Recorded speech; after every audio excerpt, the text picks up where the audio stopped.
ዳዬ እናቴን አራስ ቤት ጠይቋት ከወጣ በኋላ እናቴ ላይ የጥርጣሬ መንፈስ በጣም ይታይባት ነበር። እኛም ደግሞ ከ15 ቀን በኋላ አንድ አይነት ልብስ ለብሰን የካፕል ፎቶ መነሳት ፈለግንና አንድ ቀን ሙሉ ፎቶ ስንነሳዋለን እና በዚህ በፎቶ ምክንያት ደግሞ ጸጉሬን ስፌት ስሰፋው ምናምን ግራ ገብቷታል። ማለት 10ኛ ክፍል ተማሪ ነኝ።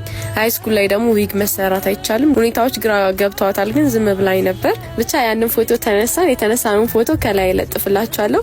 በዛን ጊዜ በጣም የሚያምር ፎቶ ነበርና ለካሜራማኑ ፖስት እንዳታደርገው ብለን በጣም ቀነው ነበር። እሱ ግን በጣም ስለወደደው ገና በሁለተኛ ቀን በራሱ ፌስቡክ ፔጅ ላይ ለጥፎት ነበር። ከተፖስተተ ከሰዓታት በኋላ አጎቶቼ አክስቶቼ ይሄንን ፎቶ አዩና እኔና ዳዬ ለቤተሰብ ሳንናገር ልንጠፋ ምናምን መስሏቸው በጣም ተበሳጩ። ካፕሎች ምናምን ለሰርጋቸው የሚነሱት አይነት ፎቶ ነው የሚመስለውና አንድ አይነት ለብሰናል፣ ጸጉሬን ተሰርቻለሁ። ከዛ አጎቶቼ ተሰብስበው ማዘርጋ ሄዱ። አራስ ቤት ተኝታ ነበር። ይሄን ነገር መስማት ለሷ በጣም ከባድ ነው። ልጅሽ ካንቺ ተደብቃ ልታገባ እንደሆነ አውቀሻል ወይ ብለው ነው የጠየቋትና እሷን በሳቱ በጣም ደንግጣ ራሷን ሳተች። በጣም የሚያስፈራ ክስተት ነበር። እኔ በጣም ደንግጬ ነበር። እኔ ደግሞ የዛን ሰሞን በቻሪቲ ምክንያት ከቤት ጠዋት ወጥቼ ማታ ነው እየገባሁኝ ነበር። የዛን ቀንም ጠዋት ወጥቼ ኦልሞስት እየመሸ ነበር እነሱ የመጡት። ቶሎ በአስቸኳይ በጓደኛዬ ስልክ ተደውሎ ተጠራት። ስንደርስ ማዘር ራሷን ስታለች ምናምን። በጣም ደንግጬ ነበር። ነገር ግን ያለውን ነገር አስረዳዋቸው። ነገር በማከላችን ያለው ነገር ቀልድ እንዳልሆነ ቁም ነገር እንደሆነ ልንጋባ እንደምናቅድ ግን ፎቶ ዝም ብሎ ስለአማረን የተነሳ ነው ፎቶ እንጂ የመስክ ፎቶ እንዳልሆነ ነገረናቸው።